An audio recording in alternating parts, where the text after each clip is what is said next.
जय हिंद दोस्तों। आज हम लोग जानेंगे अनादर्श विलयन दो तरह के विचलन को प्रदर्शित करता है। एक धनात्मक विचलन और दूसरा ऋणात्मक विचलन। इन दोनों के बारे में पहले जान लें कि आखिर धनात्मक विचलन ऋणात्मक विचलन कब प्रदर्शित करता है, ऐसा क्यों होता है। आइए देखते हैं।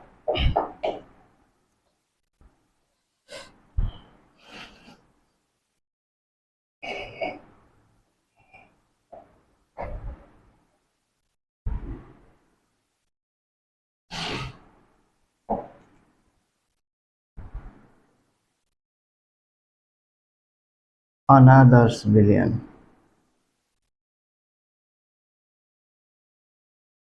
अनादर्श विलयन दो तरह के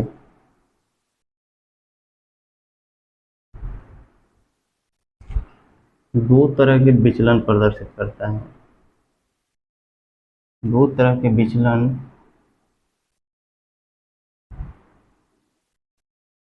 प्रदर्शित करता है।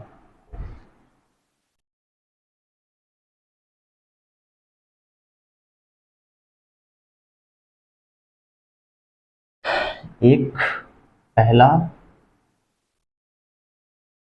धनात्मक विचलन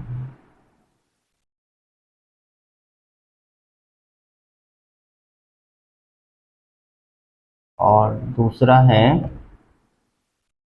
ऋणात्मक विचलन।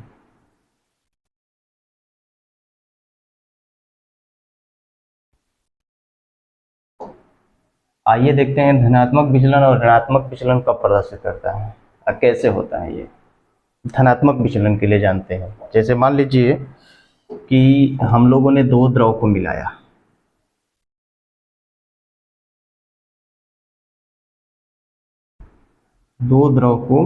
मिलाया, इसका दाब P1 है A और दूसरा हमने मिलाया B को, इसका दाब P2 है।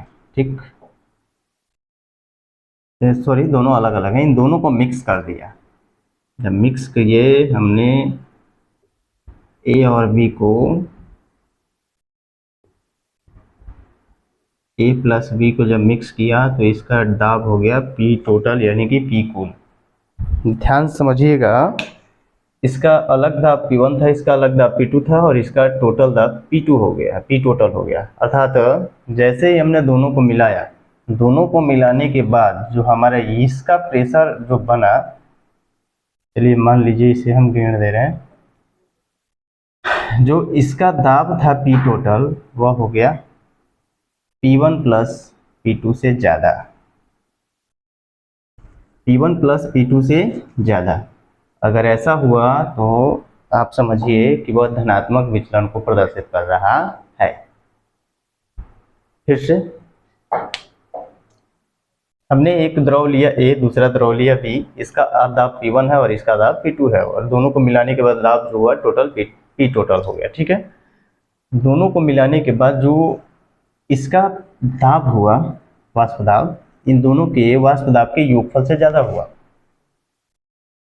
अगर ऐसा हो रहा है तो यह धनात्मक विचलन को प्रदर्शित कर रहा है, क्योंकि राउल्ट का नियम जब दो द्रव को मिलाते हैं तो जो कुल दाब होता है वो सारे अलग अलग दाबों के योगफल के बराबर होना चाहिए। अगर नहीं हो रहा है तो अनादर्श विलयन है।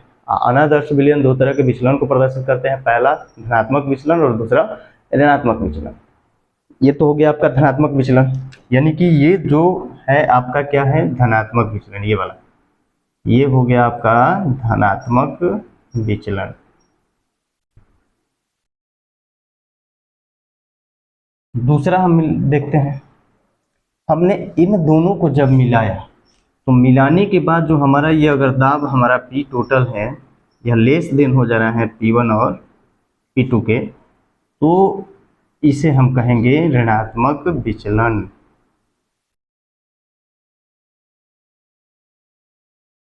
ऋणात्मक विचलन। धनात्मक विचलन ऋणात्मक विचलन समझ में आ गया। यानी कि जब दो द्रव को हम मिलाते हैं तो इन दोनों द्रव के जो वाष्प दाब होता है, मिलाने के बाद जो वाष्प दाब विलयन का बनता है, उससे अगर कम है, उससे अगर इनका क्या है, कम है, यानी कि विलयन का वाष्प दाब ज़्यादा है तो धनात्मक विचलन प्रदर्शित करेगा। अब विलयन का वाष्प दाब कम है, इसका वाष्प दाब अलग ज़्यादा हो जा रहा है विलय और विलायक, यानी कि दोनों द्रव के वाष्प दाब ज़्यादा हो रहा है तो ऋणात्मक विचलन को प्रदर्शित करता है। अब ऐसा क्यों होता है, इसके लिए मैं एक ग्राफ बना करके आपको समझाऊंगा। फिलहाल ये देखिए कि धनात्मक विचलन और ऋणात्मक विचलन प्रदर्शित करते हैं तो क्यों करते हैं। जब दो द्रव को मिलाते हैं तो इन दोनों द्रव के वाष्प दाब की अपेक्षा विलयन का वाष्प दाब यदि ज़्यादा हो रहा है तो धनात्मक विचलन प्रदर्शित करता है। यदि दो द्रव को हम मिलाते हैं तो विलयन का वाष्प दाब दोनों द्रव के वाष्प दाब के योगफल की कम हो रहा है, योगफल से कम हो रहा है, तो हमारा ऋणात्मक विचलन को प्रदर्शित करते हैं। इसे पहले परिभाषित कर ले, फिर हम ये बताएंगे कि कौन कौन से हैं जो धनात्मक विचलन को प्रदर्शित करते हैं और किसको किसको मिलाने से ऋणात्मक विचलन को प्रदर्शित करते हैं। तो पहले इसकी परिभाषा देख लीजिए।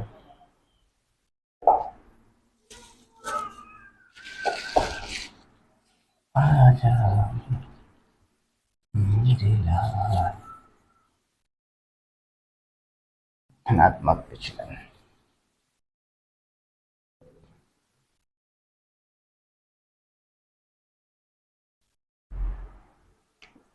इसकी परिभाषा, जब दो अलग अलग द्रव को, जब दो अलग अलग द्रव को, सॉरी अलग अलग मैंने लिखा है, अलग अलग द्रव को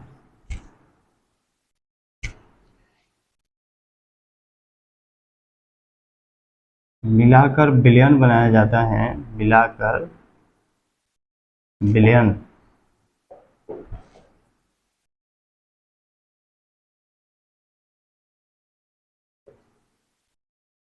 विलयन बनाया जाता है तो विलयन का वाष्प दाब, तो विलयन का वाष्प दाब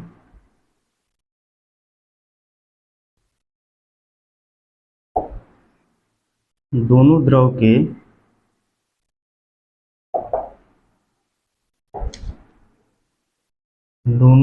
के वाष्प दाब के योगफल से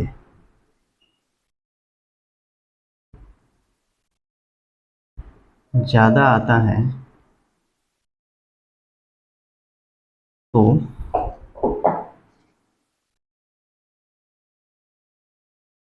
यह अनादर्श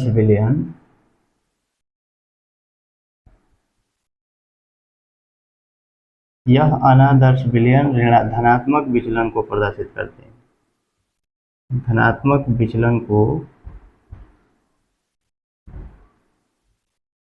प्रदर्शित करेंगे,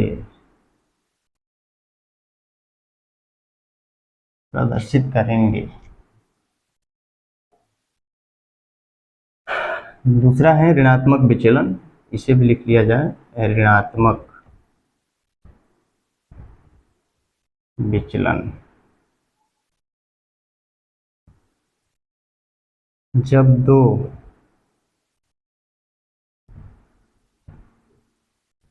अलग अलग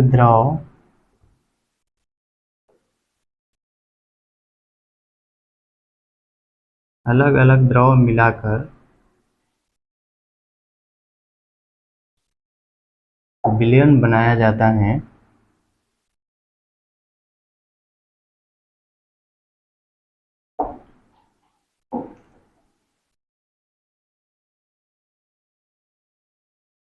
तो विलयन का वाष्प दाब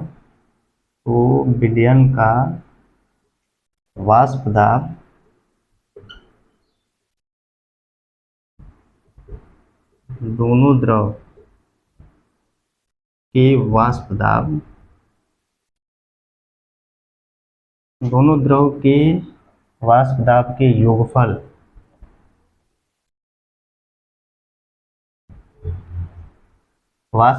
योगफल से कम आता है, तो वह अनादर्श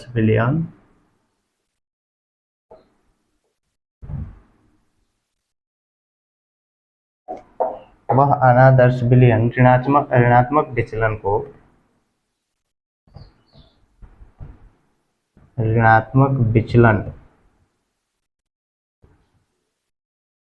प्रदर्शित करेंगे।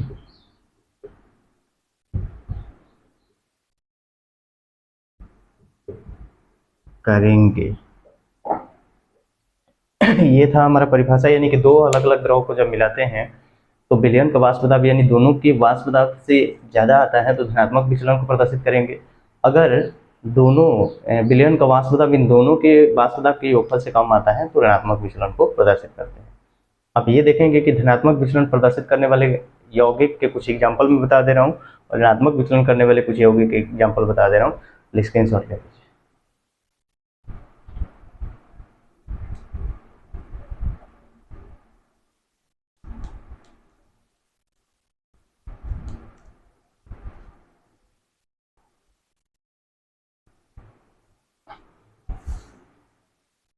तो ये है धनात्मक विचलन प्रदर्शित करने वाले यौगिकों का मिश्रण और ये है ऋणात्मक विचलन प्रदर्शित करने वाले यौगिकों का मिश्रण। देखिए पहला इसमें देखिए धनात्मक विचलन प्रदर्शित करने वाले ये है आपका एथेनॉल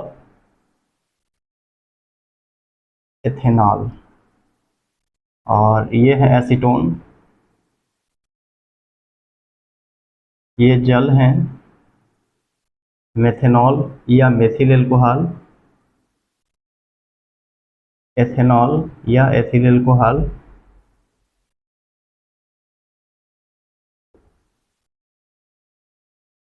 ये है आपका साइक्लोहेक्सेन।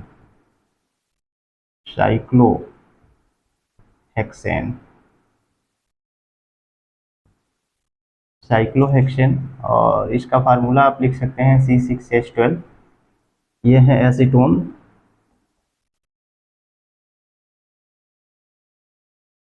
ये आपका ईथर है, ये आपका डाईमेथिल ईथर है, डाईमेथिल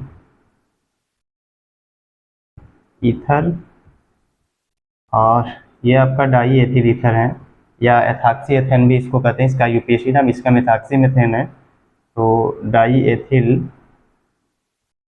ईथर, ये कार्बन टेट्राक्लोराइड है, कार्बन टेट्राक्लोराइड, क्लोरोफॉर्म है ये, क्लोरोफॉर्म, या आप इसको कह सकते हैं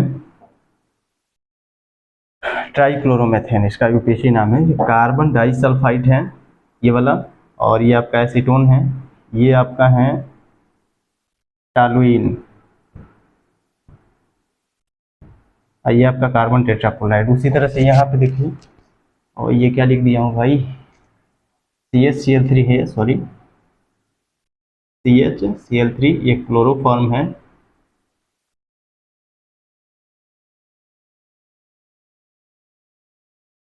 क्लोरोफॉर्म, एसीटोन है,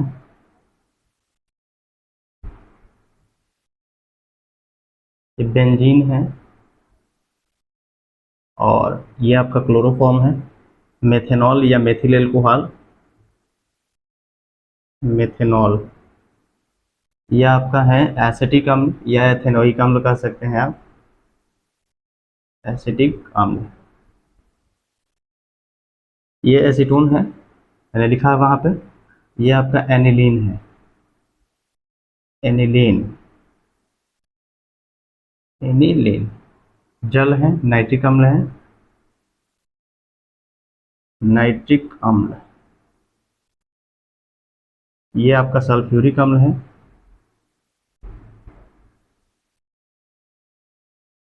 ये जल है, हाइड्रोक्लोरिक अम्ल, ये हाइड्रोजन फास्फेट है,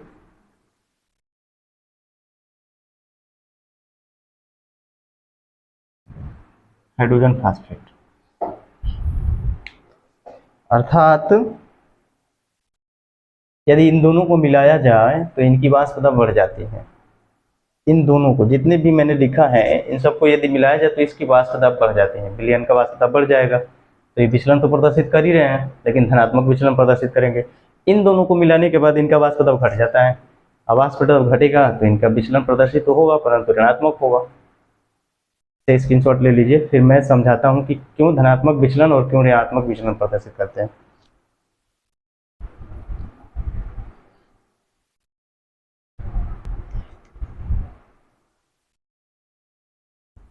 आइए देखते हैं।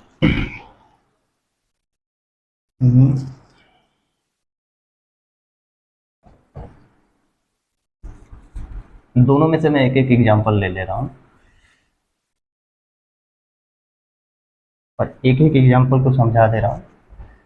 इसको ले लेते हैं क्लोरोफॉर्म को और एसीटोन को।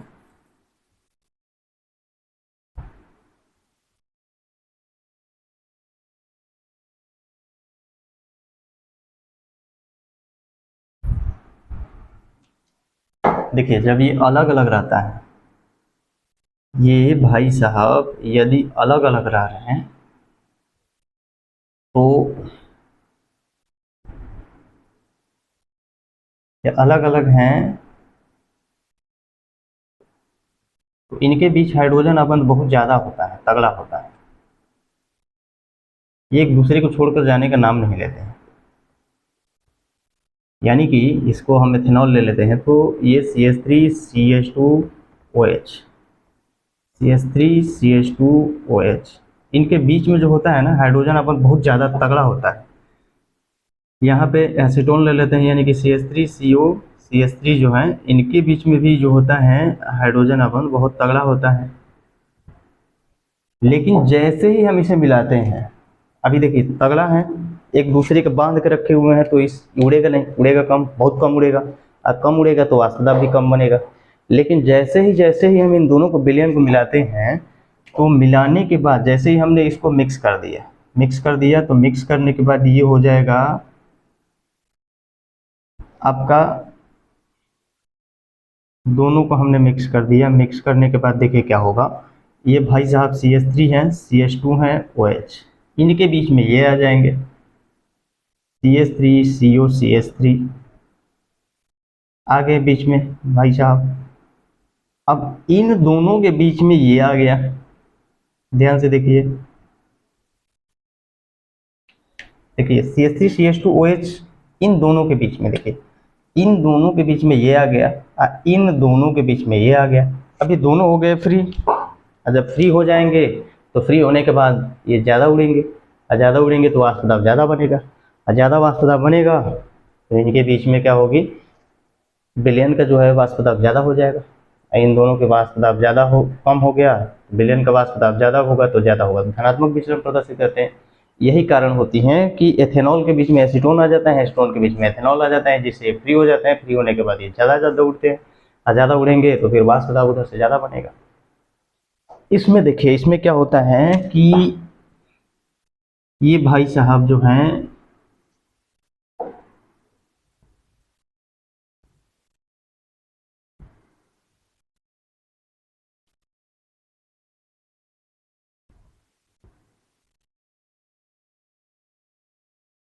CH3 यहाँ पे ले लेते हैं हम लोग एसीटोन को।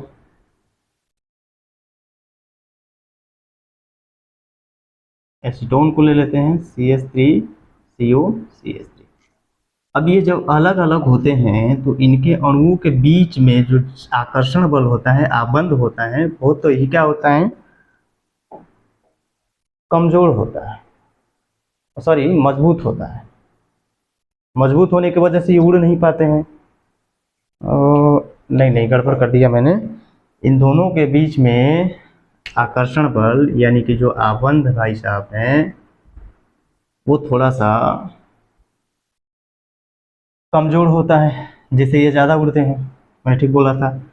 यहाँ हम B मान लेते हैं, इनके बीच में भी क्या होता है, कमजोर होता है, ज़्यादा उड़ते हैं, तड़फड़ाते हैं। लेकिन जैसे ही हम इन दोनों को मिला देते हैं तो मिलाने के बाद क्या होता है ना कि इनके बीच आकर्षण बल ज़्यादा हो जाता है, यानी कि CH Cl3 और यहाँ से CH3CO CH3 के बीच में क्या होता है कि आकर्षण बल ज़्यादा हो जाता है। अर्थात अब इन दोनों के बीच में इतना संबंध तगड़ा हो जाता है कि अभी एक दूसरे को छोड़ करके जाने का नाम नहीं लेते हैं। अब जाने का नाम नहीं लेंगे तो वाष्प दाब क्या होगा, कम होगा, उड़ेगा कम, और उड़ेगा कम तो वाष्प दाब कम बनेगा विलयन का। अब विलयन का वाष्प दाब कम बनेगा तो ये ऋणात्मक विचलन को प्रदर्शित करेंगे। ये वैसे समझ लीजिए जैसे हम कहीं जाते नहीं हैं, बच्चे छोटे होते हैं तो कहीं जाते नहीं हैं, लेकिन जाने के बाद उनका संबंध किसी से प्रेम भाव बढ़ जाता है। प्रेम भाव बढ़ने के बाद क्या होता है कि वहाँ से आने का मन नहीं करता है उन लोगों का। अब आने का मन नहीं किया क्योंकि इनके बीच में प्रेम ज़्यादा हो गया। उसी तरह से इनके बीच में प्रेम कम है, CH Cl3 के बीच में प्रेम बहुत कम है, इनके बीच में भी प्रेम क्या है, कम है। अब जैसे ही एक दूसरे के संपर्क में आए इनका प्रेम बढ़ गया, प्रेम बढ़ गया तो ये उड़ेगा ही नहीं, उड़ेगा नहीं तो वाष्प दाब कम बनेगा, वाष्प दाब कम बनेगा तो ये ऋणात्मक विचलन को प्रदर्शित करेंगे। इस तरह से धनात्मक विचलन और ऋणात्मक विचलन क्यों प्रदर्शित करते हैं, कैसे प्रदर्शित करते हैं, अगर ये बात समझ में आ गई होगी और मेरा वीडियो अच्छा लगे तो मेरे चैनल को सब्सक्राइब कर दीजिए और शेयर कीजिए, कमेंट कीजिए और लाइक कीजिए। धन्यवाद।